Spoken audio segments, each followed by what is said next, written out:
This was actually the second event of her visit. A distinguished poet, Reina Maria Rodriguez. She was born in Havana in 1952, less than a decade before the Cuban Revolution. While Rodriguez's early poetry shows the influence of colloquialism, she has sought to develop a complex philosophical voice, creating a space for difference within an ideologically saturated environment.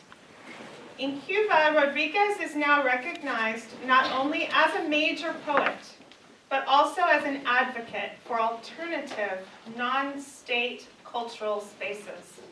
She used her rooftop home, informally known as La Azotea de Reina, as an intellectual place that has been important in Havana for 2 decades. Reina Maria Rodriguez developed her poetry in a cultural climate that could be both encouraging and tense. Over the years, she struggled to establish a questioning, experimental poetics that has both expressed and questioned values of contemporary Cuban culture. Winner of the Casa de las Americas Prize of Poetry, the UNEAC Prize, Julián del Casal Prize, and recently, the Cuban National Literature Prize in 2013. She is recognized today as one of the most outstanding Cuban writers. She is the author of numerous collections of poetry, including En la Reina de Padua, La Foto del Invernadero, Otras Cartas a Milena, and Tres Maneras de Tocar un Elefante. Her work has been translated into many languages, and in 1999 she was named a Chevalier of the Order of Arts and Letters in France. We are going to have a brief presentation by Reina, and then she will be doing a reading of her poems. Her books of poetry are actually here. They are for sale. I'm told they cost $10, and if you want to buy one, she will be willing to autograph the books after the poetry reading. So I want to thank Marta for organizing this event. It has been absolutely a marvelous visit that we have had. Professor Eduardo Espina will be introducing the poetry reading portion of the event. Could you introduce him? Yes, I'd like to introduce also our Hispanic Studies Liaison librarian, and he is also the curator, correct me if it's the wrong title, but of the Colonial Mexican Collection in the Cushing Library. This is Anton Duplessis.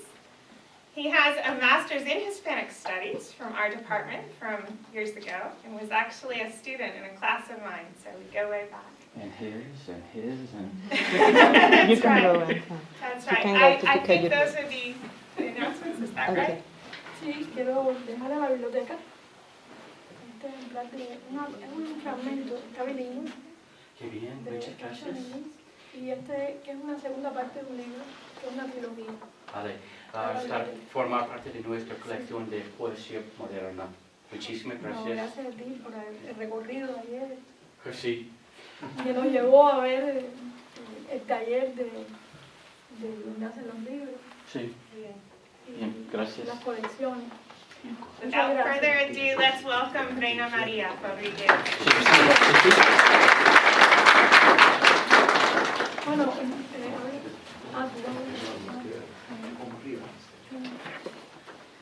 Bueno, muchas gracias por venir.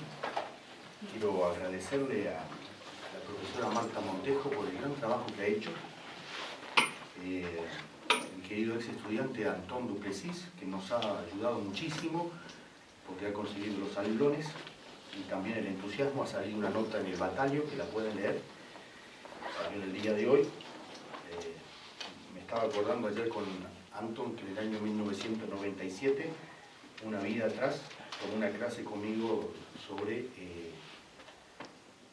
los orígenes de la poesía moderna en América Latina hasta principios del siglo XX, y si no me equivoco, escribí un ensayo final sobre Martín Fierro, cómo pasa el tiempo. Y también quiero agradecer a los estudiantes, a todos ustedes, porque sin su entusiasmo esto sería imposible, o sería posible pero no sería tan disfrutable.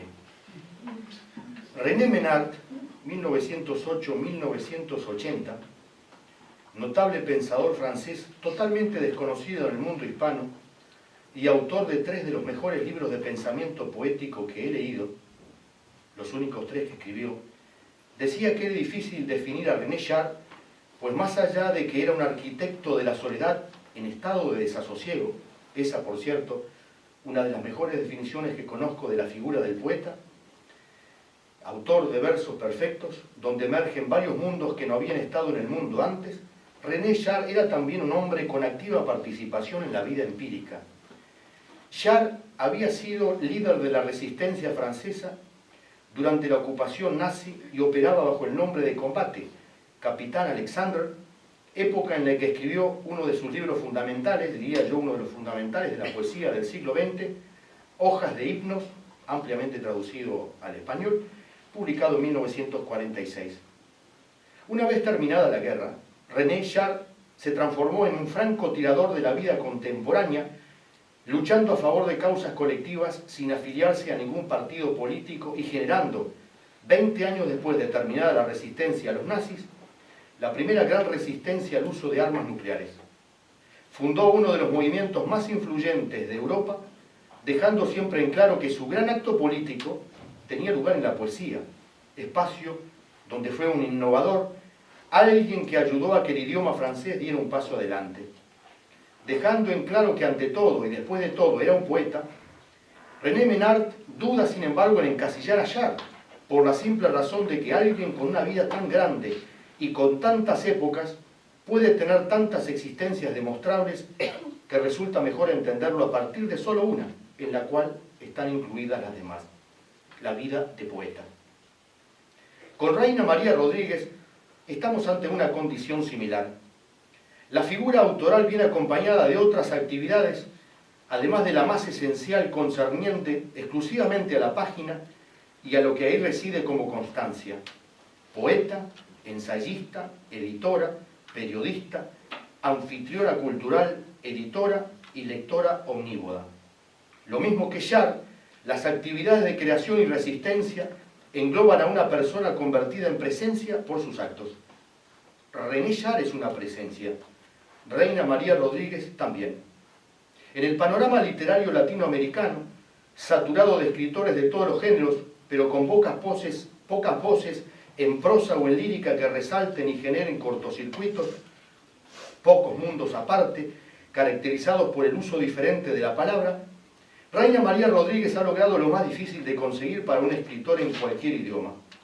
Ha encontrado una voz propia, desde la cual mira y habla y hace que pasen cosas.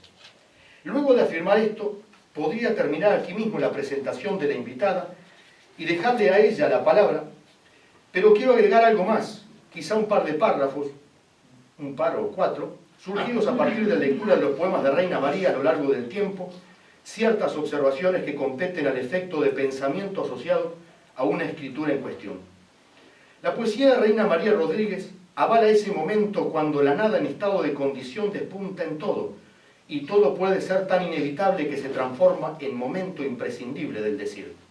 El habla poética redime el dialecto de la marabunta y encuentra un lugar en el idioma donde quedarse, lugar que deviene perspectiva, porque todo parece suceder fuera, y hay que verlo de cerca para dejar constancia de que estamos viendo algo por primera vez. Se trata también de liberar al habla de condicionamientos, liberar al idioma, alternando el modo en que las cosas suceden precisamente cuando son dichas como quisieron, sin calculaciones, sin haber hecho pactos de inmediatez con los hechos empíricos de la realidad, pues de los de la imaginación es de los cuales viene a ocuparse. La historia como síntesis adversa de una historidad lingüística que viene a demostrar el viejo axioma de la poesía, desde Arnaud Daniel en adelante, y según el cual el sentido práctico de escribir poesía es no tener ninguno, como tampoco lo tienen otras realidades con las cuales convivimos a diario, como por ejemplo, tener fe en una entidad superior indemostrable, amar sin seguridad de posteridad, o aprender a morir como si fuera una costumbre más. La aparente impracticidad de la poesía es su forma de mantenerse en la realidad en estado de alerta, siempre actualizada, en estado de algo que me gustaría poder definir mejor, pero quizás no se puede definir mejor. El viaje hacia ese lugar con algo a definir no es nunca lineal, no puede acatar los hechos políticos del contexto porque acata el gusto por lo abstracto de la imaginación, aunque venga de la realidad al alcance y represente también una deriva, la de una mente en zigzag, de un pensamiento que se anima a tirar abajo las resistencias que se le presentan y las que no también. Emotiva, pero nunca sentimental desde lo fácil, la poesía de Reina María Rodríguez destaca que la poesía, escribir poesía, es un acto intelectual, un pensamiento modificado por un ritmo, una prosodia, una saga de propósitos múltiples y a la misma vez simultáneos. Escribir poesía es un razonamiento artificial que ordena el mundo tal cual podría ser. No en vano, ante la inestabilidad del lenguaje y de los usos comunicativos, la palabra poética, en sus ratos de insumisión, se pregunta: ¿cuál ha de ser la expresión para representar la imaginación de una época, la nuestra, instalada en la velocidad del cambio y en la abolición constante de las expectativas? ¿Cómo puede llegar a verse el paisaje en movimiento, el paisaje de nuestra contemporaneidad, desde el descarrilamiento, desde la ahora sí, pero tal vez ya no?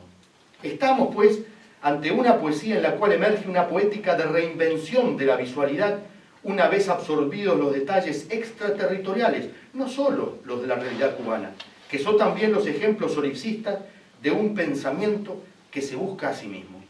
El poeta moderno, enemigo de los sentimentalismos, sean emocionales o ideológicos, no puede ser menos que eso, un cartógrafo de los países de la mente, pues en esa geografía impredecible reside el acto de la poesía, cuando juega la ruleta rusa con el tambor del revólver cargado y sale ilesa.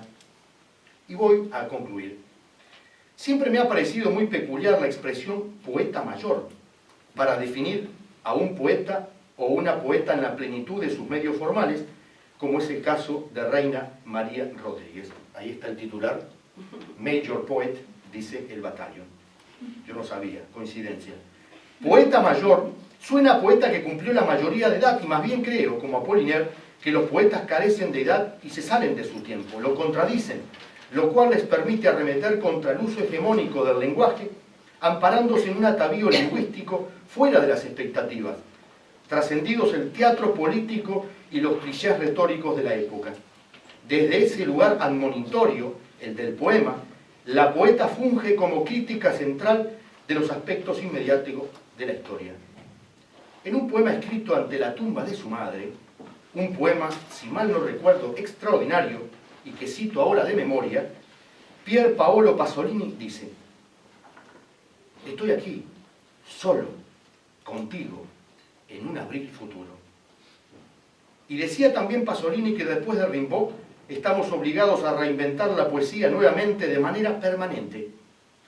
Reina María Rodríguez ocupa por derecho propio uno de los lugares de reinvención más insoslayables de la poesía hispana de fin del siglo XX y principios del XXI, habiendo aportado un notable catastro de registros y hallazgos, un lugar a salvo en el cual la palabra poética, la única que permanece sin ayuda, es reinventada, y donde la duda ante el hacer y el decir, por si acaso, queda refutada, y el ser irradia sus complicaciones.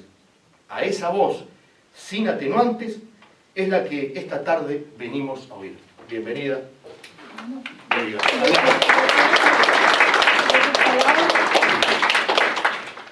No sé qué voy a decir. Muchas gracias, muchas gracias. Y muchas gracias a Marta, y muchas gracias a Michael y a todos que hicieron posible que estuviera aquí. Se oye, que yo prefiero estar sentada. Yo iba a leer un texto completo, pero que es largo, que se llama Prendida con alfileres. Voy a leer un fragmento nada más de ese texto para leer poemas que me había pedido ayer Eduardo que me hiciera eso. Voy a hacer. Prendida con alfileres. ¿Qué necesidad de alfileres tenía esa mujer? Desde que era una niña, vi a mi madre agacharse para recoger los pedazos cortados a un dobladillo, a una bocamanga, a un doblez. Los alfileres que habían caído al suelo sin sonar tan ligeros zafándose del peso, eran recogidos también con un pequeño imán que ella frotaba y frotaba contra el piso después de entallar los vestidos sobre cuerpos deformes. El sonido y el movimiento de las tijeras cortando una seda, un crepé, una ilusión, no debió ser una visión tan fuerte en su conjunto como aquella de recoger los restos, las hilachas sobrantes. Ahí estaba humildemente mi madre, barriendo el suelo con las manos, las pelusas.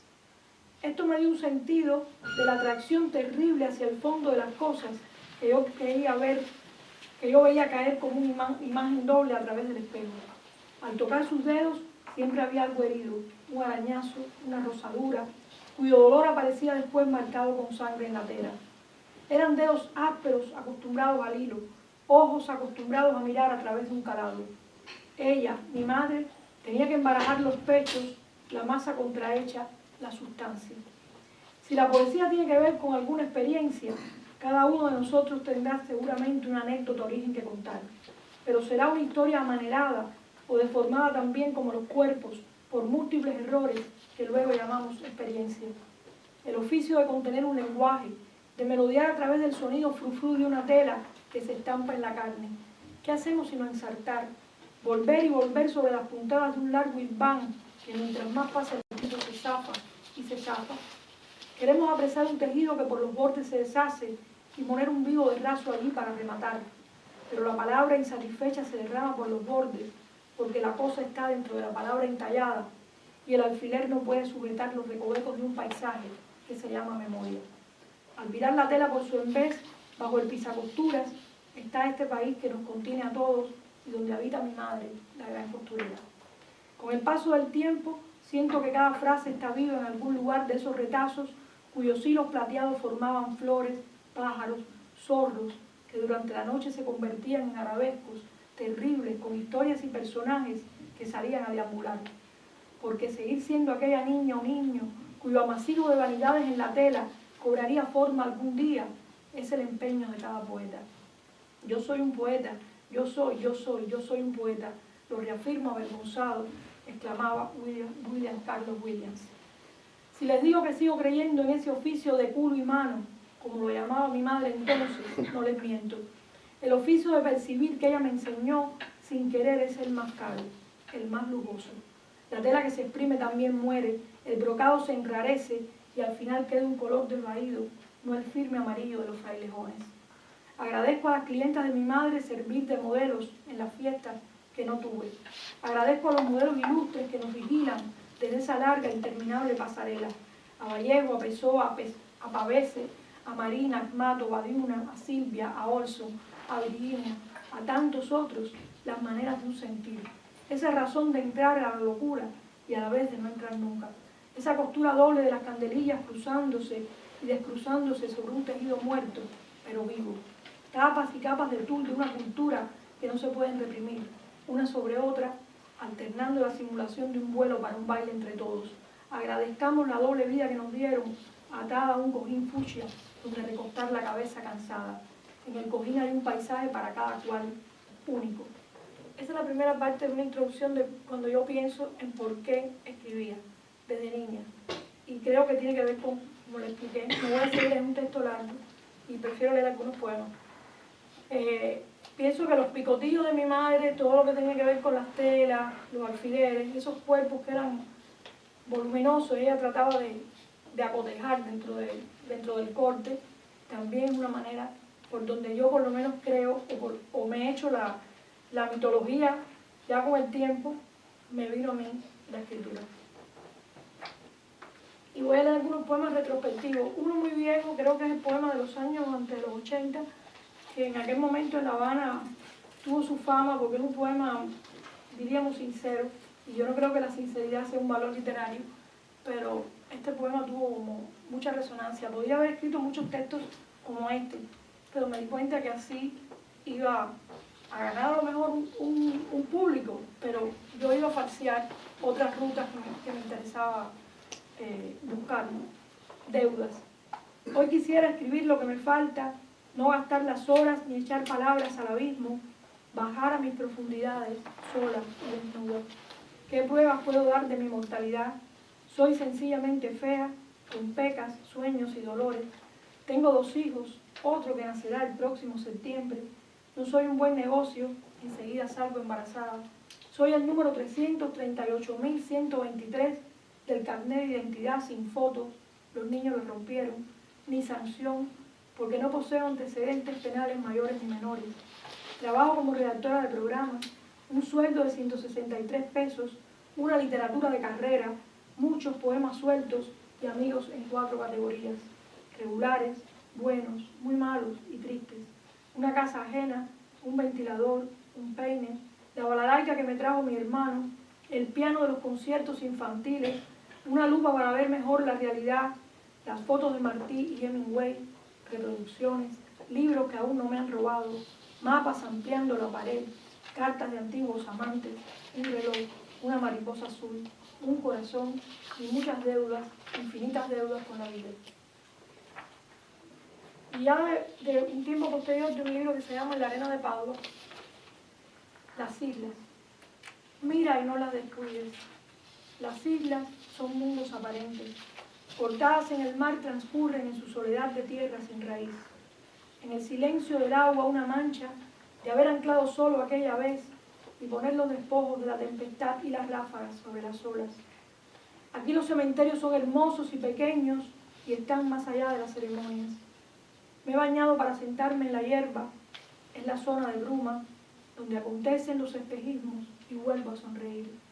No sé si estás aquí o es el peligro, empiezo a ser libre entre esos límites que se intercambian, seguro amanecerá. Las islas son mundos aparentes, coberturas del cansancio y los iniciadores de la calma. Sé que solo en mí estuvo aquella vez la realidad, un intervalo entre 2 tiempos. Cortadas en el mar, soy lanzada hacia un lugar más tenue. Las muchachas que serán jóvenes una vez más, contra la sabiduría y la rigidez de los que envejecieron, sin los movimientos y las contorsiones del mar. Las islas son mundos aparentes, manchas de sal, otra mujer lanzada encima de mí que no conozco, solo la vida menor, la gratitud sin prisa de las islas en mí. Y este que voy a leer también es de ese libro que se llama Paraíso, tiendecita, monte. Y fue cuando en La Habana empezaron las tiendas de objetos decomisados. Decomisaban en la aduana y se vendían estos objetos después. Y esto fue frente a una tienda, en la calle Monte. Las aspas están cansadas de levantar el polvo sobre objetos muertos, objetos en desuso, desasosiego. En una calle sinuosa, una tienda perdida, es junio y se llama Paraíso. Recostada al vidrio, mastico las hierbas, no veo nada particular, definible, nada es caro. No morir, no ver es la intención. Aburrimiento que alguna vez fue lumínico, aquí y allá manchas, no se sabe de qué. Consumidos, gastados, juntos, nada es caro. Esperando un nuevo comprador, prenda inservible, justo mi seno izquierdo abierto sale de la blusa, hay un afilador. Las ratas nos miran, sospechan y nos miran con sus ojos rojizos detrás del cartón. Artículos que alguna vez fueron algo, simulación. La melodía es mediocre, su música se mezcla reiterativa al sonido quejoso del ventilador. Se agitan las aspas contra ellas mismas. Esto se mueve, parece que se mueve. Lámparas viejas, viejos artificios, nada es caro. Espejos, solo imágenes. Estamos hartos del espectáculo y la reparación. La calle es sinuosa, tiendecita, monte, paraíso. Fijo el rastro que me llevó, buscaba tal vez, pero ya nada es antiguo ni solo. La proximidad de sus formas me impide la ilusión entre tantos objetos sin fin ni destino, conformes en su silencio, en la rutina de no ser, amontonados. Y este también es un poema de los 80. Yo nunca fui feminista, pero bueno, este es un poema que se llama Ellas escriben cartas de amor. Escriben hasta que se apague la luz, hasta que se apague la llamita. Escriben en los baños, en las oficinas, escondidas de los maestros y de las ratas.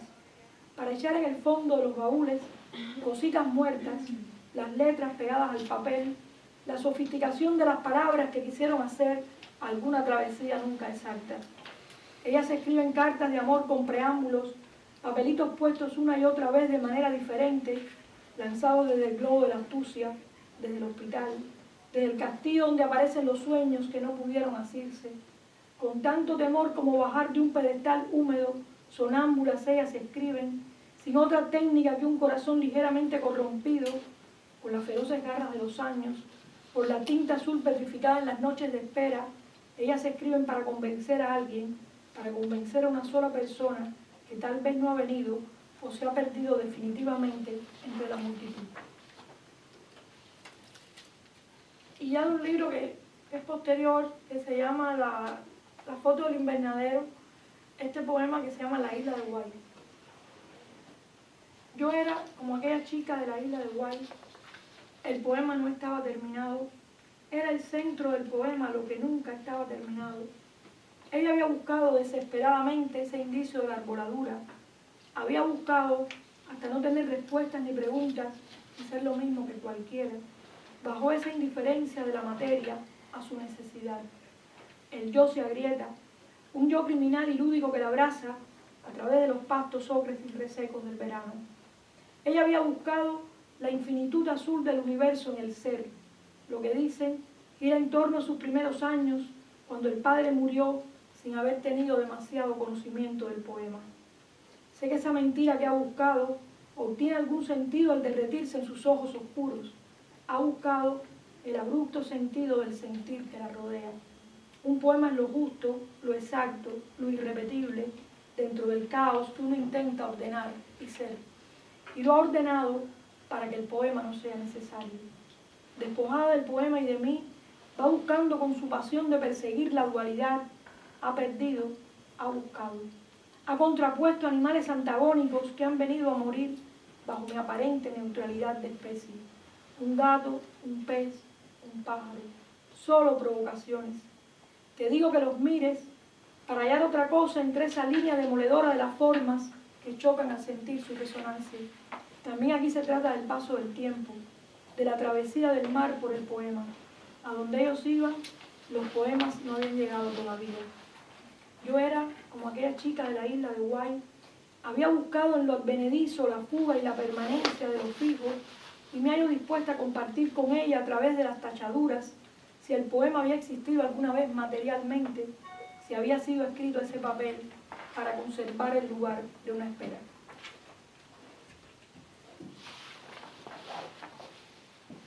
Y este poema pertenece a un libro que se llama Cash and Release, Coger y Dejar, que tuvo mucha suerte ese libro porque se ha traducido al inglés, ha tenido varias ediciones, y este es un poema que se llama No oigo a Bach por ninguna parte, mientras la señorita tocaba el último acorde de la fuga de Bach.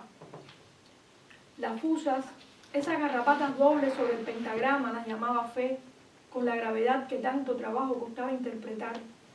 La intensidad perdida de aquellas semifusas con insatisfacciones, cantatas sacras de un subterfugio cualquiera, y salir brincando por la ventana del baño hacia la mañana de un domingo lluvioso, el piano encerrado todavía dentro de la casa, enloquecido por los arrebatos de Melchor sobre sus cuerdas rotas, en un vulgar programa de música clásica por la radio, donde una mano cualquiera la golpea indiferente hoy. Y ella buscando atrás, una fuga sin terminar, 129 compases que simbolizan la palabra obsesión, y luego el llanto. Ya no oigo a Bach por ninguna parte en la versión de Wanda Landowska, no oigo los tropeles, esos devaneos, sus cizañas, de manera que a mi sensibilidad la corrompió también esas esquirlas que sin querer nos sobrepasan. Todo mi dinero invertido en comprar aquellos discos, gradualmente sonándoles más la inconformidad, menos la devoción cada vez, tras un deseo ingrato por las cosas que no vienen rayadas en la placa. Oírte regresar por la escalera del arpegio con futilidad, con desdén, ruidos, atropellos, sarcasmos, contrabando en la casa de la cultura checa, que tampoco existe ya en PEI 23. Iba a los conciertos los domingos con aquel vestidito de seda gris y el hueco es cada vez más profundo, más repugnante entre aquella muchacha sencilla y yo. ¿Será que anduve de viaje por la inutilidad de un sentir? ¿Será que el teatro se quemó bajo una cúspide de resonancia frágil? La casa se derrumbó una mañana de domingo hacia la esquina de Neptuno y las teclas sonaron sin fe sobre mi espalda abotonada al nácar de un teclado que había dado la vuelta en redondo al mundo de una esquina, sobre amarillos arrancados de cuajo a una tecla, a un botón, a las aproximaciones de mis manos con esa pobre indiferencia de las muchachas comprometidas con nada, pero con algo aprendido de aquella vanidad pecaminosa, sospechando que valdría muy poco sostener aquel sí definitivo. ¿Para quién?, me preguntaba Fe desde el teclado. Fue mi pasión, lo sé, trucar los dedos de un semitono equívoco. En fin, no me quejo, pero queda esa confusión, esa desazón, esa vaga nostalgia que se llamaba música contra los pedales al chocar muy despacio primero, a prisa luego, con arrepentimiento, de bronce mal pulido bajo la piel, corrompiéndose allí, reverberando en el dorado champán de otras imágenes pasadas por los dedos. Un delirio mal tocado, gritaba ella, un dolor de las fusas clavadas en el pecho, a contrapunto, alta traición de un tiempo desmedido, pero absolutamente medido, decía muy segura, entre un compás y otro, contra el miedo. De un libro mucho más reciente que se llama Bosque Negro, que lo hice cuando empezó en La Habana a entrar la divisa. Entonces empezaron los papelitos de colores, los olores de los caramelos. Era un tiempo en que entró el dólar. Y entonces empezaron estos productos, los aceites. Escribí este libro que se llama Bosque Negro. Y abrieron una cafetería frente al Parque Central de La Habana. Y yo escribí esto cuando me senté la primera vez allí. ¿Él querría dulces?, preguntan. No se preocupe, no nos vamos a robar los dulces. Ya las moscas han entrado a la vitrina. El señor dice, dulce de moscas, y corriendo, a pesar del cansancio, lo vamos a probar. Desde las horas en que el dulce llegó ha pasado la vida, la eternidad, ese ridículo tiempo acumulado por la espera. El dulce llega con una postergación suficiente para ser dañino. Caja cerrada a mi inspiración, como la mosca atraviesa el cristal. Nieve de nata podrida es la cubierta. Mojo los dedos, los enchumbo y pruebo, con la cara de esa niña que esperaba relámpagos de Navidad. Pero la mosca observó el veneno dormido en la masa contrahecha. El horno es chico, no cabe aún mi cabeza, resoplo, y la mosca se percata de que tengo desajustes, arritmia, parálisis de la intensidad. El dulce quema la garganta, no me vendan algo podrido, grito. La cafetería norte al Parque Central va a cerrar, su techo rosa viejo, oscurecido. Tengo sueños con dulces y enemigos, pruebo la crema reluciente, a esa hora puntual de la locura, y un sabor ocre atraganta mi imposibilidad. La mosca sale y vuelve, ella sabe bien que nunca se sale, sino que se vuelve a la vitrina.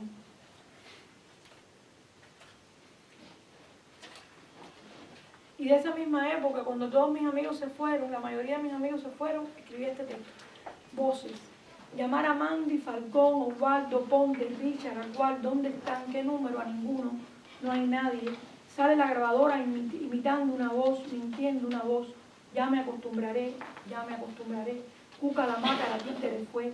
También he puesto una que lentamente codifica mi voz. No tengo voz. Es final de siglo, final de un quejido, estertor. Recuerdo compañía de Becker, lo que puede una voz, el texto para lograr la voz, su lenguaje que obedece a ella. Te llamo para recordar el sabor de tu voz, el sinsonido de tu voz. No te da ningún placer oír la mía, me dices. Lloro y cuelgo. Mi voz no tiene estilo, es ronca, áspera, infantil. Ni siquiera hay modulaciones en mi voz. La voz del otro lado me falta. No obstante, insisto, busco en la agenda una para el país, otra para el extranjero. La de afuera, se va llenando la de afuera. No queda nadie aquí, no queda nadie. Un eco en el desierto, el lóbulo lleno de arena, ventisca, rumor. ¿Hubo alguien alguna vez con esa misma voz? Debo estar confundiendo los tonos de Descartes.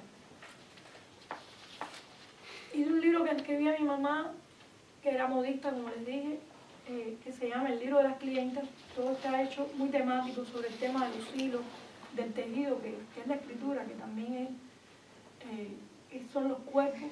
Voy a leer 2 o 3 poemas. Este se llama Las clientas, que es como un arte poética, tiene la idea de lo que es el libro, ¿no?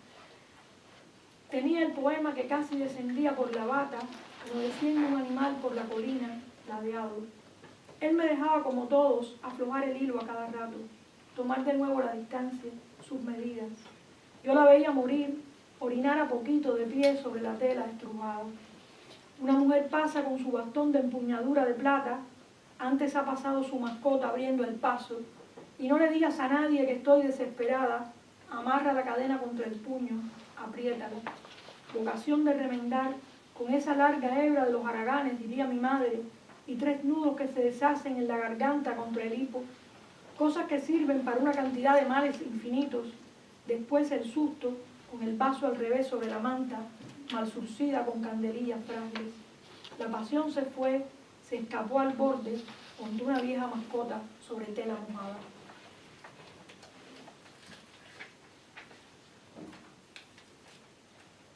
Y este poema lo escribí por una noticia de 4 mujeres que se ahorcaron. Fue en el antiplano, Las Brutas. 4 mujeres se ahorcaron en el antiplano, degollaron con paciencia sus animales, sus 20 cabras, sus 2 perros de raza, y los cuerpos colgaron al vacío. Pero el vacío tenía una luz morada ese día, y había pájaros presenciando el desangramiento de aquella sangre joven. Eran hermanas, y los perros eran amantes, y las cabras pastaban sobre la misma colina, descruzaban sus patas delanteras con un lento movimiento de felicidad. Al levantarse, uno no estaba con ánimo de asistir al paisaje, uno no oyó el canto de las cabras al concluir su camino, uno no oyó ladrar a los perros, su silencio es la muerte, y no hay que volver los ojos sobre las cumbres nevadas con las 4 mujeres colgantes. Pueden ser de arcilla a esta distancia, figuras de paja seca al sol, espantapájaros, alguna ilusión de ceniza en lo alto. Detrás sigue pasando el río cada vez más claro, más manso, el viento a cada rato lo mece. Nadie se atreve todavía a descolgarlas, nadie quiere concebir aquel aullido sin eco, mujeres sin hombres, bestias con las rodillas flacas. No fueron ellas las del grito, las de la queja, fue más bien de los animales la lamentación. Suena un cuerno de caza medieval, el hombre en una niebla de pasión, recuerdos y amargura baja, pero ha llegado tarde rescatarlas. Luciana se casaba la próxima semana, no pudo aplazar la decisión colectiva, el rito de morir de sus hermanas. Justa surcía para un orfelinato y Quisque daba de comer a los animales. Una vida sencilla llevaban. Quisque, Justa, Lucía y Luciana reventaron el cordel que junta las ató. Las brutas le decían, las sabias murmuraban, contradicción de la representación, formalidades. 4 figuras, 20 cabras y 2 perros de raza caen como semillas en la escarcha. Una mano, el lomo de un perro, la falange, un cuello largo cortado en cruz, su hocico, el tuyo. El cordel que la funde es el límite fue ese grito que nunca se escuchó. ¿Cómo apartar los ojos de un paisaje sin perros ni cabras? Y de ese libro después voy a leer unos libros que no se han publicado, que se publicaron en Brasil, pero que no tengo en La Habana, está bilingüe y no lo he publicado en Cuba. Este poema se llama Celín y las mujeres. Soy el hijo de una surcidora de puntillas antiguas, decía Celín reclamando un espacio, y por eso conozco las delicadezas del infierno. Soy uno de esos pocos hombres que sabe diferenciar la batista de los encajes de Valenciennes de los de Brujas, hasta cortarlo sé. Con una tijera de mango rojo he cortado la sangre, y toda la ceremonia del amor no era más que un coágulo, una mancha caliente. Por eso tengo a mi cargo la puntilla del tiempo, esa que pende de los finales y los remates bien tirados, y no hay nada más relacionado con el estilo que un tejido de encaje en la sábana. Eso lo apunta hacia ella cuando vuelve a esconder el supuesto cesto de la costura de los ojos de él. Hay una vela derritiéndose a mi lado, una llama que no se volverá a encender, es la llama de mi madre, y con ella toda mi vida desciende. Cuánto esperma regado por el plato sobre el mantel entre la sábana de anoche, ese es su triunfo, caer, decaer. Cada mancha en los brazos, pobre sabiduría de marcar los espacios, la enormidad de esas zonas pegajosas, embadurnadas de pasado y desconfianza, son cosas de los dos. Mi madre y él tejían a propósito de una destrucción seguida de otra, con ahínco. Cansado de ser un gozador y ella de ser una surcidora, se acuesta sobre su regazo. Criatura de esperma que se va derritiendo en sílabas primero, supongo que será el origen, sin demostraciones después. Balbucea el remate, la cicatrización. Ella es más hombre, él más mujer. Así se han comprendido provocando un corte, un estilo. La palabra que encuentran en el semen derretido dice unificar, luego poseer. Él la sigue mirando por el hueco sin rematar. Ella oprime la mano que tiembla, pero no afloja la puntada. Saldrá una letra, un coágulo de nata de insoportable olor que también se agrietará. Por más que pretendieran armar este tejido juntos, se zafa. Es la familia Celine, la voz de trueno de mi padre, quien no me dejará torcer la palabra final, con ese hilo tan blando que va quedando rezagado, pero que sube al fin por la frágil esquina del paño y dice traición. No me quejo, la veo bien, casi la toco a distancia antes de que la vela y mi rostro dentro del tuyo se apaguen. De un poema que se llama Poemas de Navidad, solo voy a leer uno que se llama Manzana de California, que fue cuando entraron las manzanas de California a Cuba, valían muy caras y yo no la podía comprar. Pero es un libro que está hecho sobre esa Navidad pobre, con las cadenetas, como la hemos visto en los pueblos, y como pasa también en La Habana, y con muy pocas cosas, ¿no? Manzana de California. Una manzana de California cuesta 30 centavos. Una pequeña manzana llegada al puerto de contrabando, cabe en un puño, se la doy a mi hija. Es dulce, pero a la vez ácida. Como toda manzana verdadera, cuesta un sabor. Los jóvenes comerán otras cosas con imprudencia. La manzana que no pruebo, que no probaré sin arrepentimiento, me fue negada entonces. El convenio se cierra con ajenos. Se entrega por una manzana un corazón. Hacen las paces con manzanas ajenas. ¿Quién nos quita tantos años de necesidad y dolor? Manzanas extraviadas en la memoria supuran tuétanos verdes. Cavidad por cavidad, esa semilla en la boca sabe a tierra corrupta, a desesperación. Árbol de esa manzana prohibida aquella vez y preferida hoy, das frutos pobres. Sin la manzana viva en la cesta, con la normalidad de masticar un don, ¿cuánto costamos ahora? Sin remedios contra esta enfermedad política de comer cuando no sea permitido, aprieto la manzana contra el puño y se la llevo a ella para que no sea como yo.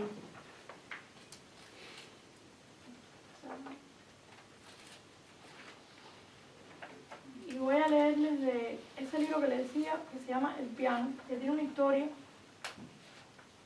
que, bueno, lo primero voy a leer este pequeñito, que se llama Poema de la sexualidad de la madera, que es un poema hecho de un libro que se llama La foto de la señora Luz. Son unas fotos que me mandaron, de bodas, de una amiga, ¿no? Me mandó esas fotos y entonces trabajo mucho con la madera, con las texturas.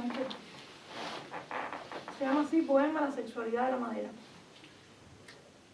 Hay un cedro hembra y un cedro macho, dices, una clara madera matriz de huevo, y una puerta oscura en la falleba, dura, fibrosa. Mi escaparate viejo era de cedro macho, sabía que su voz era viril y al tapar su voz de la indija nupcial crujía.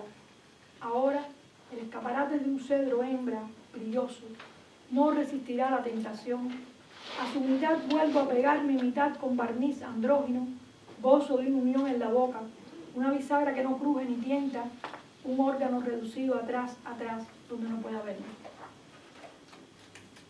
Y estos poemas que pertenecen a ese libro que les digo que es El piano, ocurre porque mi nuera, que no comprendió, o yo no le pude enseñar nunca que el piano era la música y no un mueble, el piano cogió comején, y un día siento unos golpes, y cuando bajo, el piano estaba destrozado en una bolsa, y yo me volví loca, fui al mar, y eso me dio este libro, pero me dio la muerte del piano. Y con eso, todo lo que uno va perdiendo en la medida que deja de oír la música, que deja de recordar todo aquello que le proporcionaba realmente en la memoria un sitio, y uno va perdiendo todo esto. Yo había perdido la música y no podía explicarle a ella qué cosa era para mí, que recibí ese piano desde los 8 años. Entonces escribí este libro, que salió ahora en Brasil, está traducido al portugués, pero no se ha publicado en La Habana. Morir 2 veces. En alguna parte de la vecindad alguien tocaba el piano. Hoy ha muerto un piano, el piano, mi piano. Le cayeron a golpes, lo asesinaron porque tenía comején. Su corazón estaba pudriéndose como el mío, exactamente igual. Sus puertas estallaron abajo, sin sonido, sin pasión, y no pude ver al bajar en qué funda envolvieron los restos, su teclado amarillo, el alma.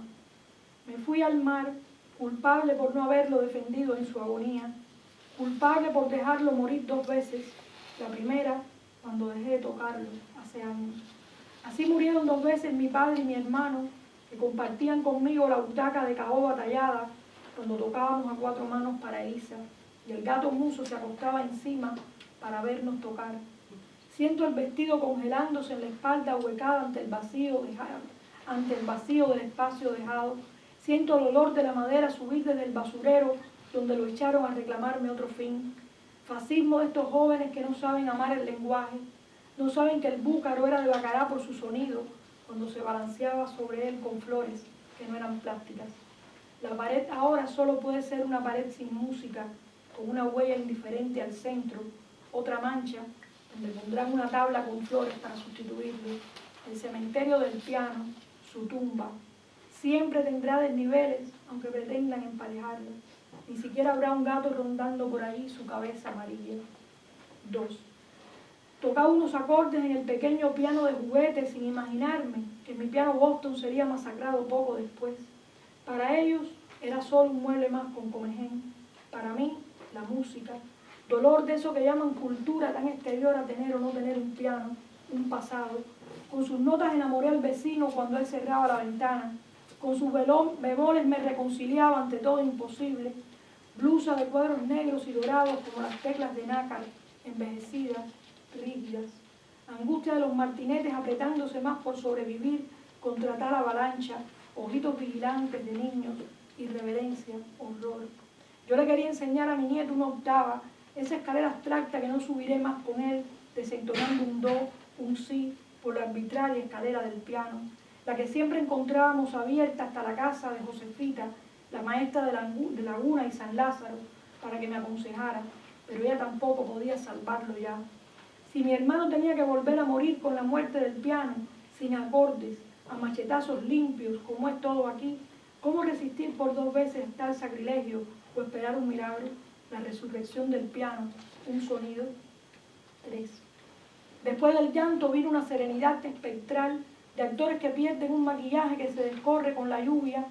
El maquillaje es el dolor, la lluvia va borrándolo, descorriéndolo, y aparece otro rostro no más real sino más lúcido. No tenemos piano, tenemos lluvia. No tenemos dinero, tenemos lluvia, decía él gritando. Subí para ver las trazas, polvo de comején en los escalones mojados, blancos, fríos, duros, de una octava moribunda, recalcitrante, donde pedazos de madera sobreviviente aún gemían.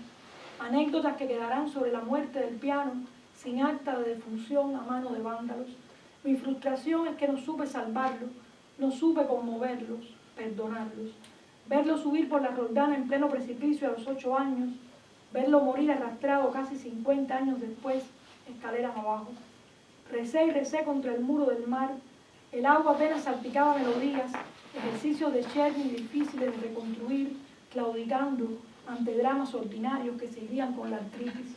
Fugas de Bach, desaparecida entre una ola y otra, reventadas contra el muro, salándose, lago de Con, Habanera Tú, por ahí viene el chino. El piano que vivía conmigo ya no está, como no está marcada la diferencia en la pared entre tener o no tener un piano, la diferencia entre oír o no oír una nota, tener o no tener un destino. ¿Con qué ojos miraba Matt Davis desconcertado aquel asesinato? ¿Cómo lo dejaron presenciar una cosa así? Ninguna respuesta me podrá consolar. ¿A quién acudir contra esta barbarie que se llama sociedad? Ni locos ni sentimentales, dice Fox Fox, solo cuerdos mediocres que resisten la ansiedad y no revientan como cada una de sus cuerdas, sofocadas ayer, en silencio, sin vibrar más. ¿Cómo enterrar un piano? Una vergüenza. Aprecio cada vez más a los bárbaros. Ellos no jugaron a la mentira civilización tantas veces. Ni siquiera habrá un piano.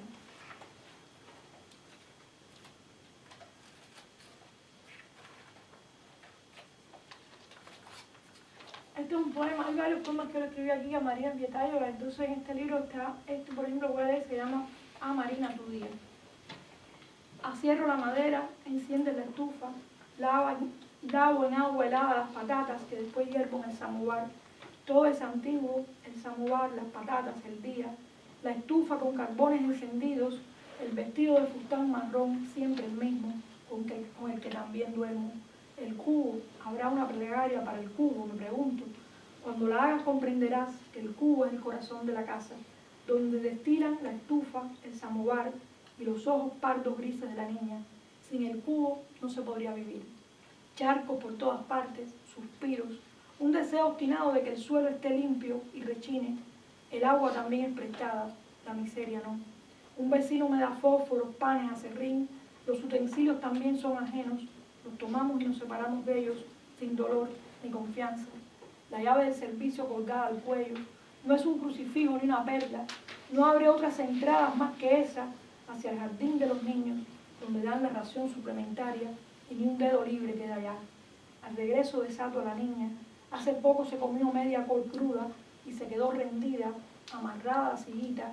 Entonces escribo, fumo y escribo lo que queda, lo que va quedando. Y de noche corto madera para el día siguiente.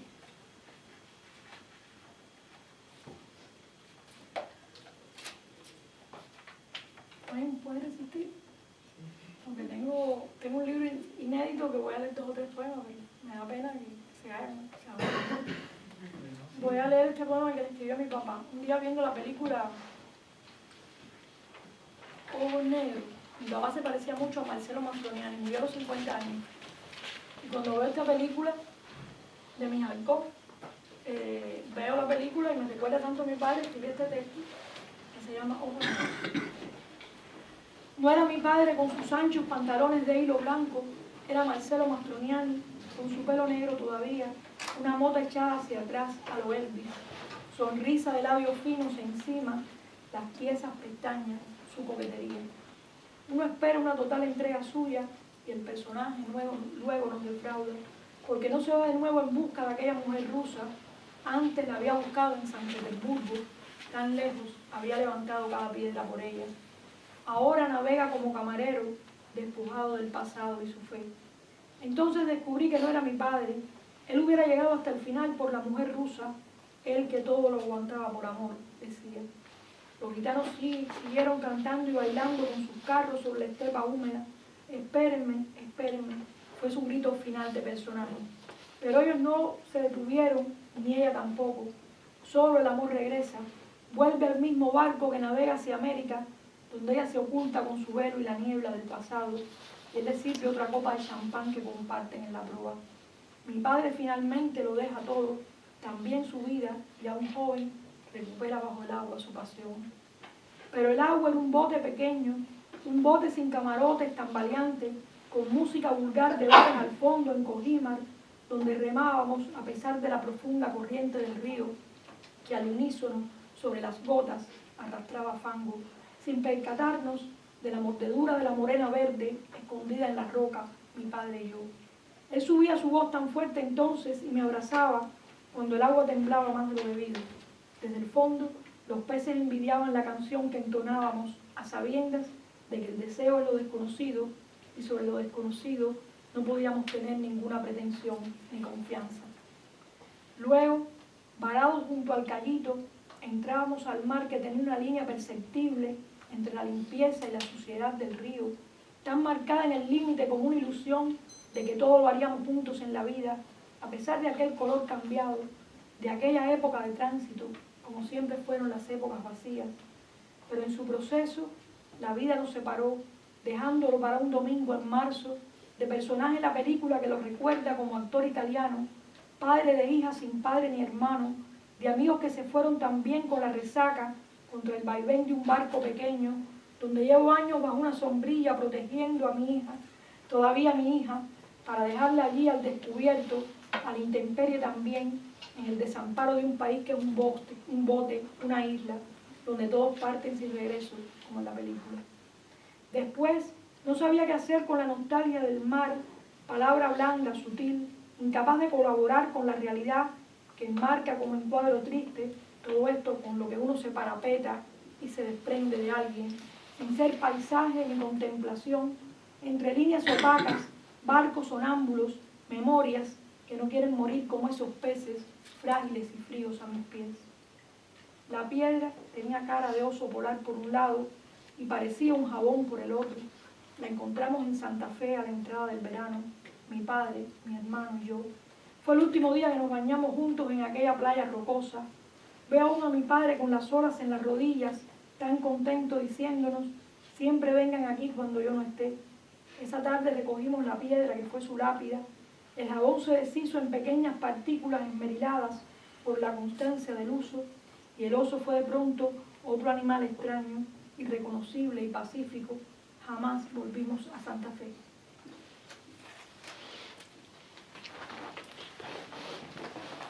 Y de ese libro voy a leer este y después le voy a leer del inédito, 2 o 3 poemas que son muy breves. Este se llama Resaca.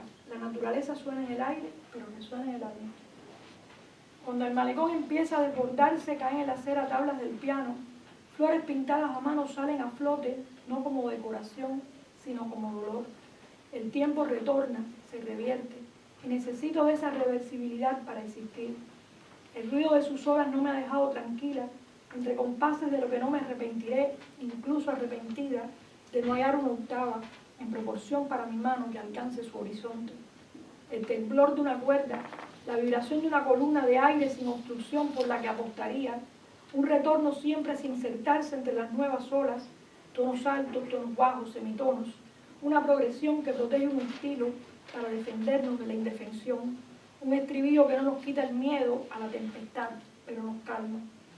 El golpe del mar feroz ese día y luego su solapada tranquilidad que no se confunde con otros sonidos ni se queja, pero mata.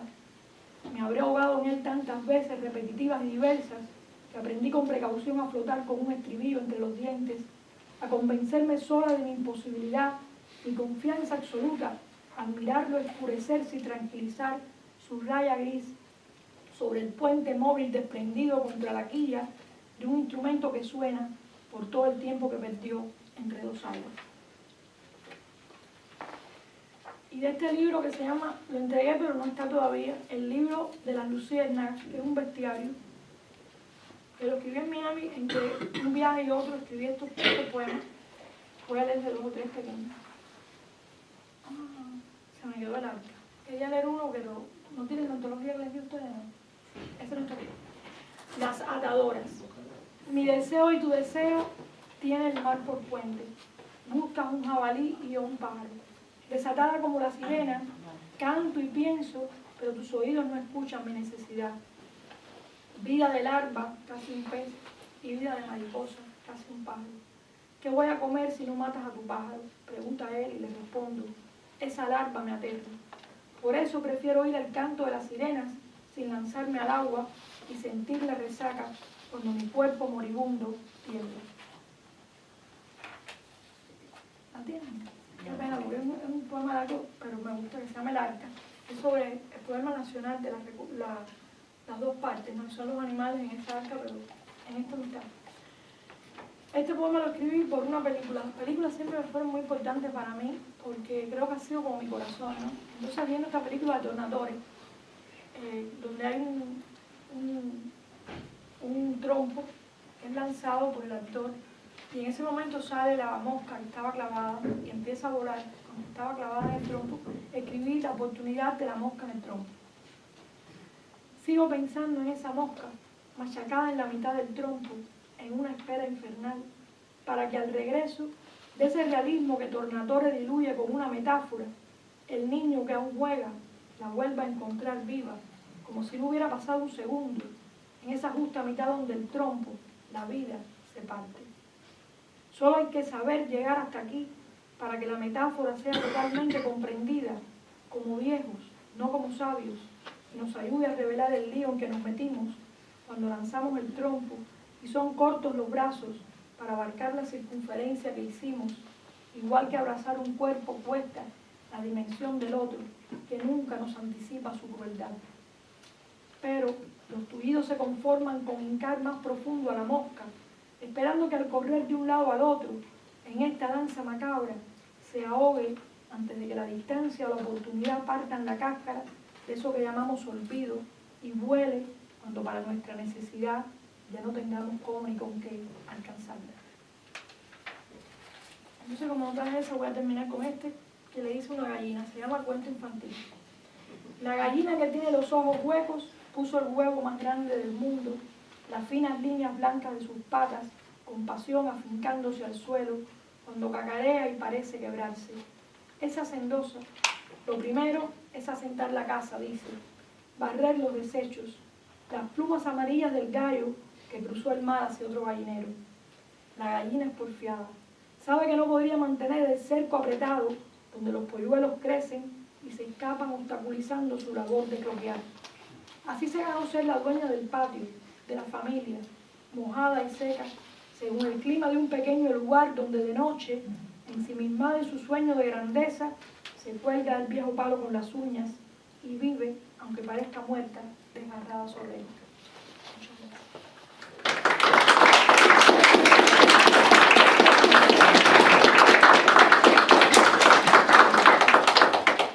¿Has resistido? Una prueba de resistencia. Si tienen alguna pregunta.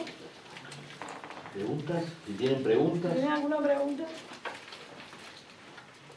Porque mis poemas no son para leerlo, yo no tengo voz. Es para leerlo para adentro, para cogerlo uno y leerlo, no para proyectarlo. No tengo voz para eso. ¿Una pregunta tenemos? Sí, el tiempo. Bueno,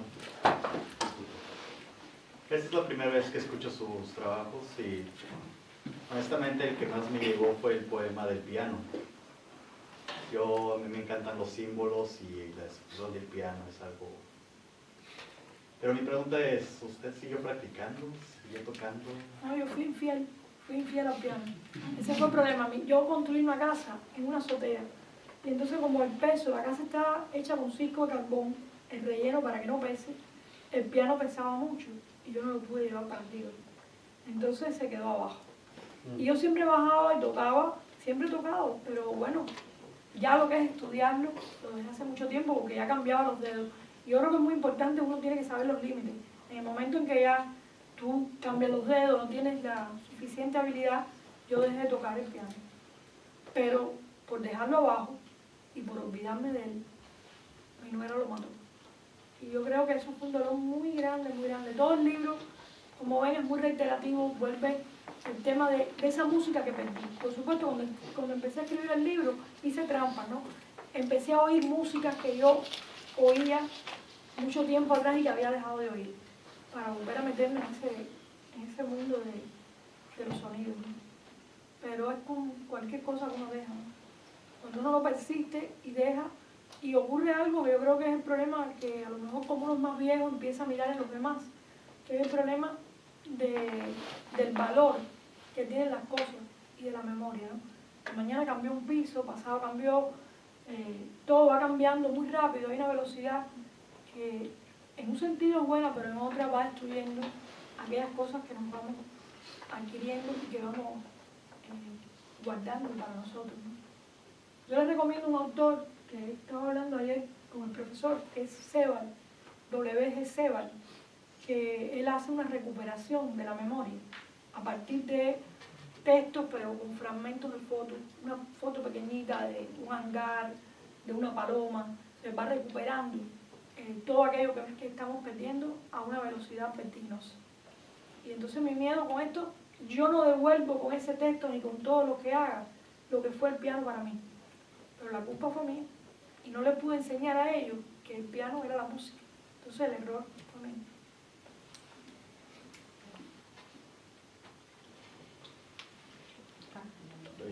Sí. Hay preguntas que voy a hacer. Muchas gracias por venir a la universidad. Mencionas que dónde lo escribes, ¿no? ¿Qué? Mencionas dónde escribes tus poemas. Sí. Dices que en un restaurante, en distintos lugares, En ¿no? cualquier parte. Una vez que escribes... No tengo nada seguro para... Y una vez que lo escribes, ¿ese es el producto final o después regresas y lo editas? ¿O cuál es el proceso que usas cuando No, mira, cada poema tiene su camino. Y hay un poema, por ejemplo, yo escribí un texto en prosa de los años 90, se llama Luz Acuosa, que yo lo escribí en un cartón.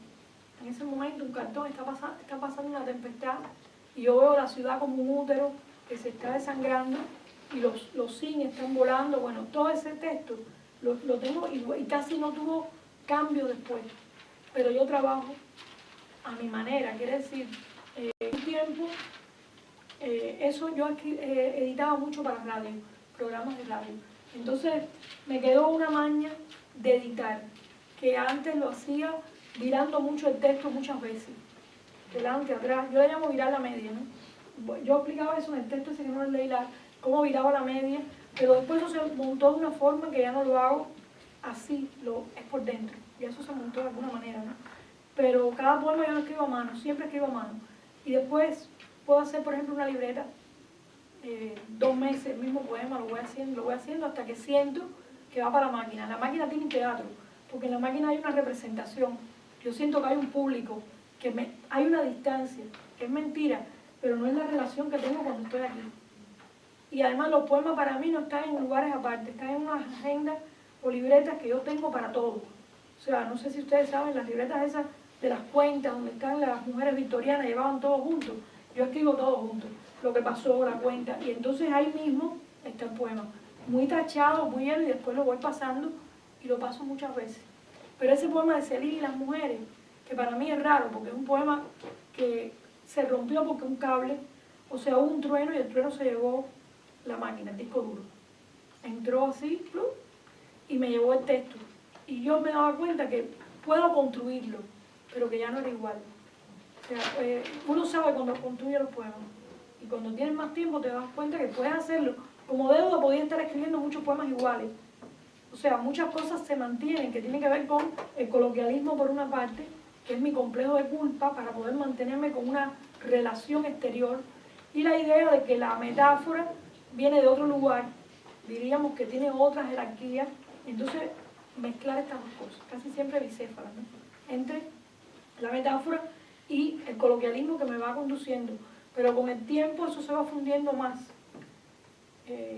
Y yo creo que los poemas últimos, los de los animales, son muy simples, son poemas todos muy simples, animales humanos, ¿no?, como cada bestiario, que creo que casi todos tienen esa, y muy personales también, con historias que me pasaron, pero que están un poco como disfrazadas dentro del tema de la gallina. Pero el mecanismo es ese de toda la vida. Y siempre hay un tiempo, yo creo que son las hormonas, lo estaba hablando hoy. Hay un tiempo que tú escribes como los animales, un tiempo que hay un enamoramiento, lo mismo de una luz que de un lugar, y eso te provoca, las ciudades provocan eso, hay un erotismo, y en ese tiempo también las hormonas están, claro, cuando pasan los años, que ya no tienes esa cantidad de hormonas, eso decae, porque creo que las hormonas son como las preposiciones. Las preposiciones son muy importantes, creo que salvan o destruyen un texto, por lo menos para mí. Te pueden salvar o te pueden destruir. Entonces, en ese tiempo, yo no hago planes, porque el libro viene como que hay una idea de pronto y se va deslizando, con muchos poemas de relleno, que es un defecto muy grande, pero nunca veo tampoco jerarquía en los textos, porque es un proceso y no me interesa el fin. O sea, no voy a llegar a ningún lugar. Voy a dar un paseo por aquí, me voy a sentar en este banco, mañana voy a coger sol allí, y en ese tiempo va saliendo un libro. Que cuando las hormonas están en decadencia, pueden ser más temáticos los libros, se vuelven, porque entonces uno afianza otras cosas. Todo el sistema endocrino empieza a trabajar de otra manera, ¿no?, para no perder eso primario que era el enamoramiento, por el cual yo creo que yo escribía, ¿no? Que Virginia Woolf tiene una maravillosa frase que es la sensibilidad de las impresiones. A mí me parece tremenda, ¿no? No sé si te respondí. Lisandra. Sí, la pregunta es, bueno, primero comparto con Daniela, muchas gracias por venir.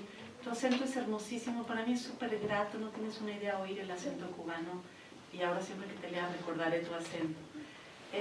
Tú sabes que me interesan mucho las cuestiones de género, entonces leíste uno de los poemas tuyos que a mí más me gusta, que es Ellas escriben cartas de amor, pero curiosamente tu preámbulo a la lectura de ese poema fue: yo no soy feminista, pero escribí este poema. Y para mí ese poema, más que ser feminista, es profundamente femenino.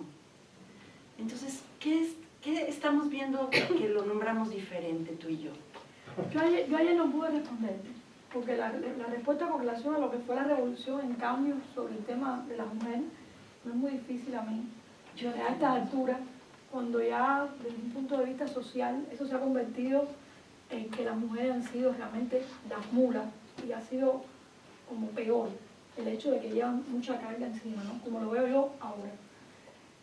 Pero con relación a eso, yo creo que fue mi complejo de culpa. Yo escribí muchos textos en los años 80 sobre eso, sobre el tema de esa mujer, pero no quería ser una mujer que grita.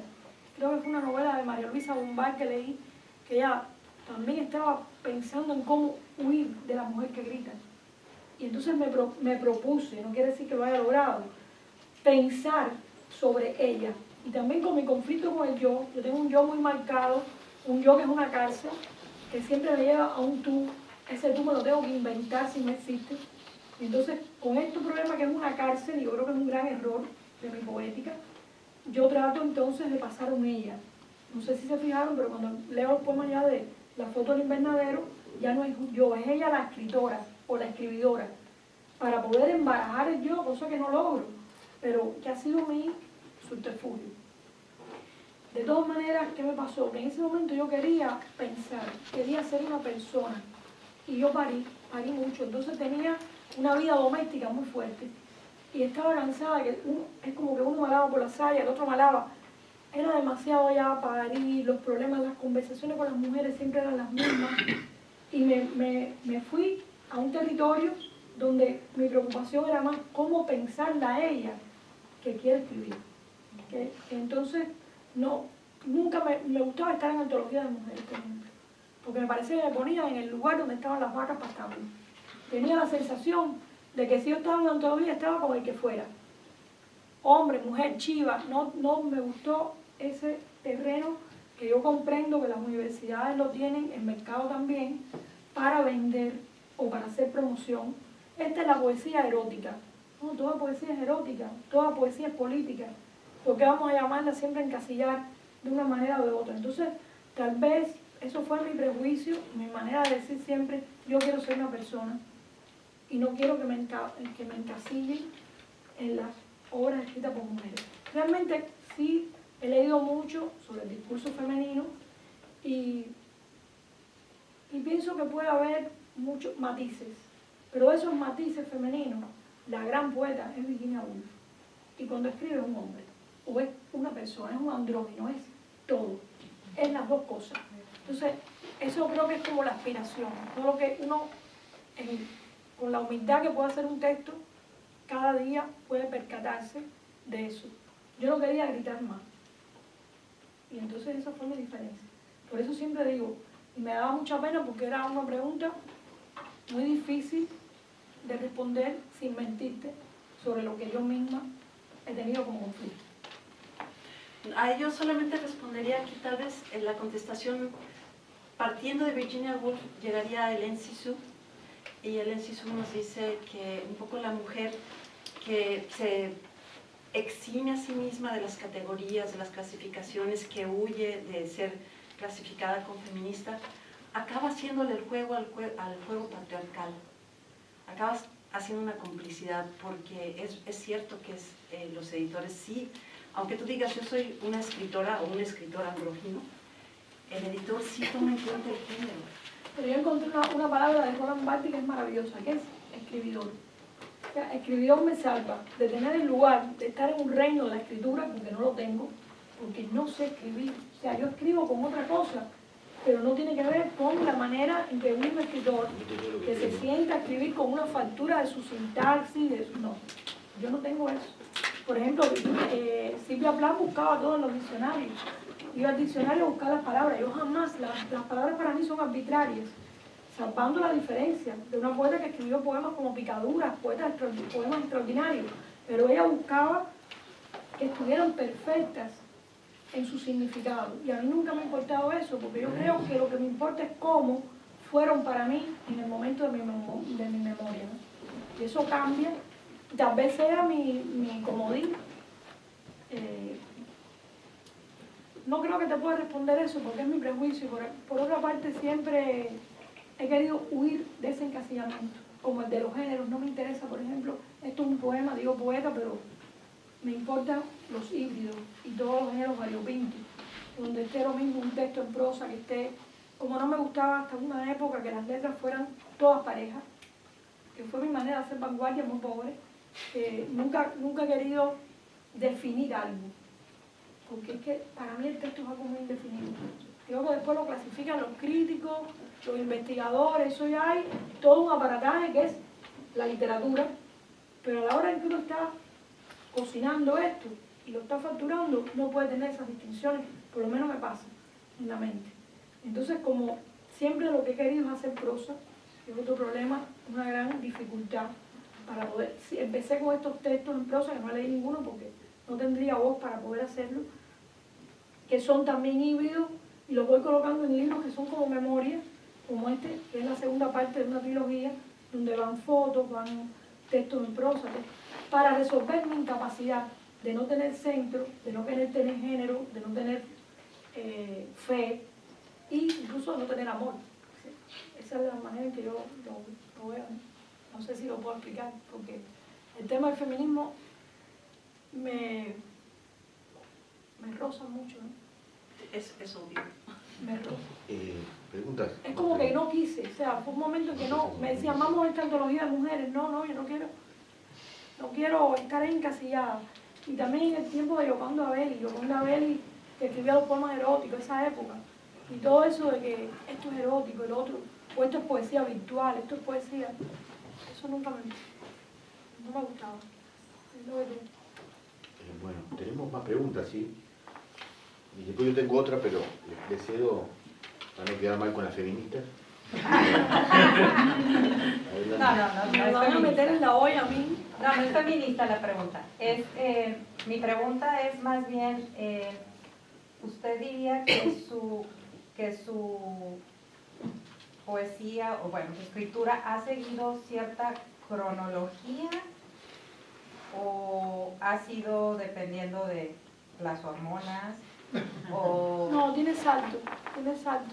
Yo me doy cuenta ahora retrospectivamente que voy por un lugar y de pronto me canso, o eso creo que va a ser igual, y por lo menos para mí, yo no sé para quien lo está oyendo, para mí hay un cambio y voy por otro lugar. Okay. Cosa que me ha hecho perder público. Por ejemplo, me criticaron mucho en una época, en los 80, porque todo el mundo quería que yo escribiera poemas como deuda. Y yo fui para otro lado, porque quería estar en otro lugar, pero eso no es ni siquiera un propósito. Me cansé y voy a hacer esto. Incluso aunque sea peor y vayan 3 personas a la lectura. Es el riesgo, ¿no? Pero siempre me sucedió eso. Y perdí público, porque hubo un momento que yo tuve en La Habana público, y cartas la gente me escribía de Oriente, pero dije, no, por aquí no quiero. Yo quería probar qué resistencia tenía el texto con relación a mi posibilidad. Y todavía no. Me molesta mucho cualquier tipo de estos premios que me dan como un techo, que yo sé que puedo tocar nada más que ni siquiera con el dedo, y que esos techos le ponen a uno ya esto un letrero. No, yo quiero probar a dónde puedo ir cada vez. Y me parece que mientras eso ocurra, no estoy muerta. Y es lo que no sé si te respondo. Sí, gracias.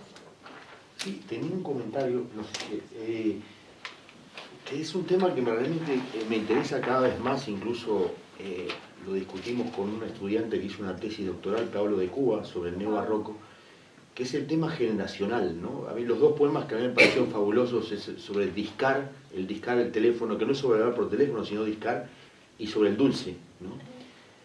Y hay una película sobre los paneros, una película española que se llama El Desencanto, fabulosa película, el mejor documental que he visto. Y también me venía a la cabeza Bonetti, ¿no? Cuando le preguntaron al final de su vida cómo fue este tiempo en España, Madrid, le gusta Madrid, dice, odio Madrid. Y dice, ¿cómo se quedó tanto tiempo? Por indiferencia. Entonces, viendo tu posición en estos poemas, a mí, antes, como mencionaba, me siento muy cercano a lo cubano, como uruguayo que pasó los mejores años de la vida en una dictadura militar, donde la visión del mundo, esta visión del mundo que hoy en día está con los populismos y que vamos a cambiar al mundo, en mi caso, por ejemplo, y me parece que en tu visión también, es desde el escepticismo total, desde la indiferencia, pero no una indiferencia de no hacer nada, sino la indiferencia de hacer esto, que es lo que puedo hacer, ¿no?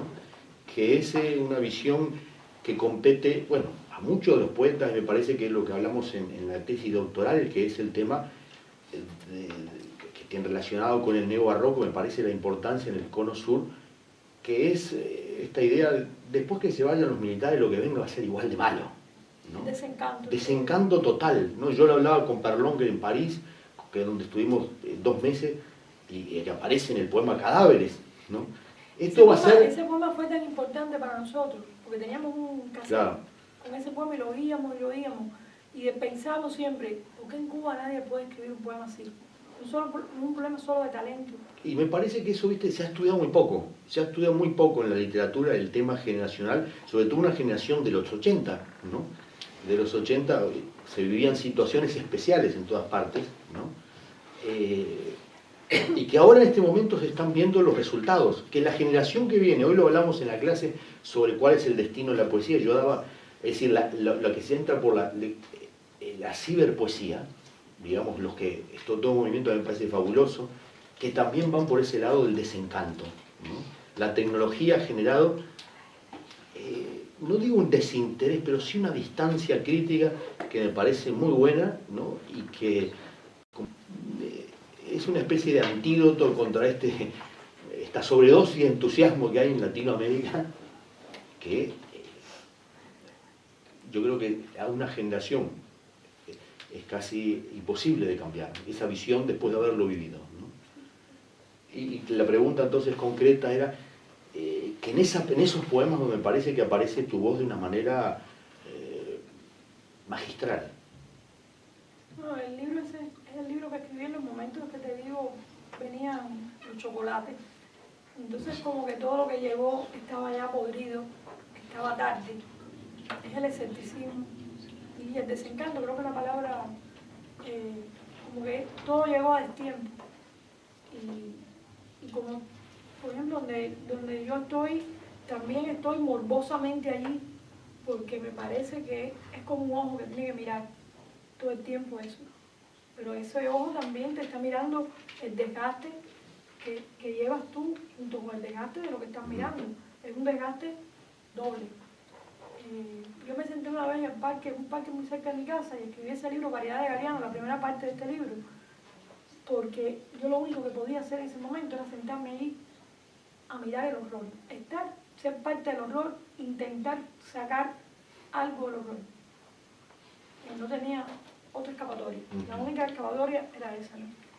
Está pasando ahora algo peor todavía, que ya ni siquiera son las huellas del horror, ahora es la indiferencia, a que ya estamos tan acostumbrados a eso que nadie se inmuta. Todo el mundo está aceptando eso. Es un tema terrible, ¿sí? Y entonces, ¿qué es peor todavía? Porque en aquel momento yo veía que tenía un zapatico blanco puesto y todo el mundo miraba el zapato. Y yo decía, me van a pelar el zapato con la mirada. Los que estaban en el parque eran ahí esperando para comer, pero ahora ni siquiera, ahora es algo sobre eso muy light, muy indiferencia, reggaetón, no nos importa. Entonces yo creo que este momento es peor todavía, porque ya es después de el querer algo. En el caso de Cuba hay una canción que para mí marca todo, que es de los Bambam, que se llama Se acabó el querer. Dice la letra que se acabó el querer. Y creo que marca toda todos son transacciones, todos son compra-venta, todo es una máquina, pero sin motivación, sin fe. Yo no me lo puedo explicar, yo lo vivo, lo siento y lo vivo. Y creo que ahora lo veo también con una frialdad, ¿no? Porque ya ni siquiera es un problema sentimental o emotivo, ya es eso. Sí. Ahí. Y que es irreversible. O sea, esa marca en uno es irreversible. Y no es. Aunque yo recuerdo eso que escribió Marguerite Duras, que se llama El dolor, no sé si recuerdan el libro, que es tremendo. El hombre que está en el campo con concentración, pero cuando él mira el campo, que está destruido y todo, pero él prefiere estar en el campo, que estar ya fuera del campo, con los recuerdos y el dolor que trae. Eso me marcó. O sea, era preferible estar en el campo que haber salido de ahí con lo que te dejó. Era realmente el horror. Tampoco sé si te respondo. No. Me da mucha pena. No, pero sí, porque a partir de ese sentimiento No, horror mira, que en me una parece... época, cuando yo hablaba de los muchachos ayer, todos los poetas que no mencioné nunca y yo no conocía, dentro de todos los poetas que nombré, me faltó uno que conocí aquí porque no lo conocía antes, a Michael Miranda, que lo he leído ahora y es un poeta tremendo y no lo tenía dentro de los poetas que nombré. Todavía en el caso de Carlos Augusto Alfonso y de Omar Pérez y todos estos muchachos que yo nombré de la generación, diríamos, posterior a la mía, ellos tienen una ilusión que viene con el mundo socialista, con el Sputnik, con la feria rusa que hubo en La Habana, con el pastoreo Guasán, que fue una manera de pastoreo que incentivó, con el cordón. Tenían ilusión de que algo, había una promesa. Y todavía en los 80 yo escribí poemas, todavía quiero prometer algo, no sé por qué, es mío. Pero eso ya, con el tiempo, pasó a ser un desgaste, ¿no? Que también lo que vendría sería para rumbo a peor, como el libro de Beckett, ¿no? Rumbo a peor. Eso es lo que me creo. Hay muchos poetas hispanos que hablan de todo, menos animales. Hay un poeta que conocí por la clase de poesía que tomé este semestre llamado José Watanabe. Watanabe, sí. Lo he leído. Entonces, ¿cuál es la influencia por usted para hablar sobre animales? Mira, yo creo que las influencias son muchas. Yo no podría marcarte una influencia. Dulce María Loinaz tiene poemas animales. Hay tantos libros sobre animales que era muy difícil pensar en que por dónde yo iba a hacer algo diferente. Eso no me lo planteo. Yo voy a hacer lo que puedo. Yo estoy moviendo esto y hasta donde la fuerza me dé lo voy a mover. Y vino de una manera natural. Yo estaba en un lugar muy sola y todo lo que veía era una garza, veía un pelícano, era un contexto que me estaba dando eso, un lagarto. En la medida que también eso tenía relación, por ejemplo, estaba leyendo el Greco de Calvino, por ejemplo. O sea, las lecturas. Yo creo, aquí hay una cuestión que es de comida, que es de nutrientes, que es lo que podría decirte, son múltiples las influencias. Están en la medida del diapasón de lo que tú puedas consumir, de lo que tú has leído, y el lenguaje entra lentamente y no sabes cuándo ese chorro va a salir. Entonces, no podría hablarte, sí, grandes influencias en momentos determinados. Para mí fue cuando me cambió la vida, por ejemplo, leer a Virginia Woolf. En el año, tenía yo 30 y pico de años, Alfonso Shea de Costa Rica me mandó las cajitas con los libros y yo leí todos los diarios, leí todo y fue una comida muy grande porque esa señora es un monstruo realmente. Y tú no puedes tragártela, porque esto es un problema de qué pez se traga al otro. Entonces todos somos peces devoradores de otros peces. A ver hasta dónde llegamos en esta tragadera, porque estamos comiendo todo el tiempo. Y el lenguaje es una digestión lenta, entonces tienes que estar, ver de qué te vas a apropiar. Hasta donde puedes apropiarte, después va saliendo algo que es tu voz, como llaman, o tu estilo, o dónde estás tú, que eres esa reunión ¿No piensa coger su cultura? Su cultura tuvo parte en usted.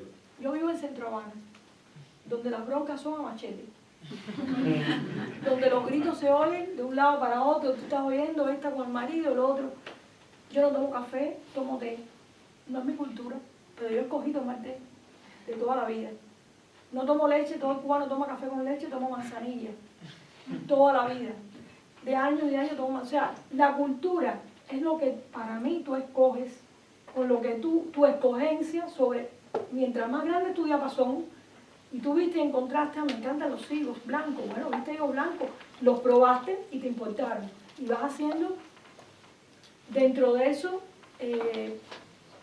diríamos que todo el tema de vivir en un lugar aislado, en una isla, rodeada de agua, como decía Virgilio Piñera, por todas partes, te da una característica, no tiene frontera, tienes que volar para salir, es un mundo oclusivo. Si a eso le pones dentro, que ha pasado un proceso como el que pasamos nosotros, donde la información es más difícil, donde para poder llegar a las noticias, puedes ver 2 noticias o 3 al día, o te repiten la misma. O sea, todas estas cosas sí van haciendo que a lo mejor lo que tú quieras es buscar lo que no tienes, apropiarte de lo diferente. Y en un tiempo yo leía toda la literatura latinoamericana y estudié literatura latinoamericana, hasta que de pronto llegó en una escuela en Valencia, no, fue en Mérida, en los Andes, que encontré los libros de Roland Barthes. Y una profesora me los copió, me los fotocopió y me los llevé a La Habana en fotocopia. Me abrió un camino, porque yo quería pensar. Yo sabía que no podía. Mi manera de hacerlo es una manera arbitraria, no tengo una formación que me lo permita porque no soy una especialista en filosofía. He leído, simplemente, y eso va armando ese movimiento. Pero es arbitrario. Después creo que una gran poeta que, yo les digo, mi lectura de ella, de los libros que se han ido traduciendo, está traducida por Olvido García, la poeta española, y está traducida por Sherman Singer, que es Marina Tsvetaeva. Yo creo que los poetas rusos son muy grandes, realmente. Ahí uno no toca eso. Eso es algo, y estamos leyendo traducciones y traducciones. Pero Marina tiene la vida que tuvo, terrible, de necesidad y de horror. Eso aparenta muchas cosas salvando la distancia. Tiene la música, porque escribió mucho, tiene libros sobre la música, porque la madre tocaba piano. Y ella de niña con la hermana vivían debajo del piano, oyendo aquellas notas. Y Marina tiene las rupturas de lo imperfecto, que a mí, por ejemplo, me importan mucho, que son las plecas, los guiones, poner 2 puntos cada vez que te da la gana, sin que haya en eso totalmente arbitrario. Entonces creo que esa poeta es la que más cercana he tenido, la que más me ha importado. No una lectura de muy atrás, es una lectura de años más recientes. Pero bueno, yo creo, por ejemplo, que soy una lectora de narrativa más que de poesía. Yo leo mucha más narrativa. Pero por donde viene eso de la influencia, es que hay un libro de Harold Bloom, La angustia de las influencias. Uno siempre, es tremendo ese libro, uno siempre está preocupado por eso, pero llega un momento que el problema es de tragar, y tú sabes cuál es tu límite. Si la octava la puedes tocar o no puedes. Y hay razas de autores. Tú tienes una raza, él es una raza, tremendo escritor y tremendo poeta. Yo no llego ahí, yo tengo otra raza. Y yo creo que la tesitura, el momento hasta donde tú puedes, saber tus límites es muy importante. Si no puedes pararte en punta, no puedes pararte en punta. Y eso es un problema cuando un poeta trata de sobrepasarse a lo que son sus debilidades y no convierte sus errores mismos en... Por lo menos yo trato de no hacer tanto lo que no puedo. Por ejemplo, quisiera ser una narradora que no soy. Y eso es muy complicado. Porque me queda eso, ¿qué tiempo tendré para escribir otra novela? Y esa novela, pero una novela es cualquier cosa también. Uno la define más como una idea de lo que le han enseñado que es una novela. Pero sobre esa base, Doris Lessing no hubiera escrito un Cuaderno Dorado, ¿cuántas novelas no existirían? ¿No? Bueno, voy a otro tema ya. Bueno, ¿Ella quiere una pregunta? ¿preguntas? Sí, perdóname. Usted dijo resolver mi incapacidad de no tener género, fe, y dijo otra cosa, pero sobre la fe, ¿a qué se refería con no tener fe? A creer. A creer en cualquier cosa que sea creer. Que sea creer en Dios, creer en un hombre, creer.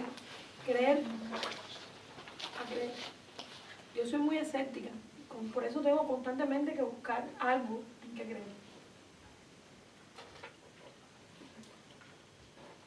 Bueno, lo que hoy pensaba entonces. Tenemos el libro $10, vamos, que no es mucho. Alexis. No, pero no se obliga. Digo porque, miren, en serio, yo les digo a los estudiantes, es una inversión que en el futuro a los nietos, un libro $10 en un poco vale $100. La inversión que han hecho de oír aquí es muy importante. No, hablando en serio, se lo recomiendo, ese libro es un libro de ensayos, le va a encantar. $10 se lo llevan firmado, la ganadora del premio Neruda, muchas cosas, así que muchas gracias sobre todo por... No, gracias a todos.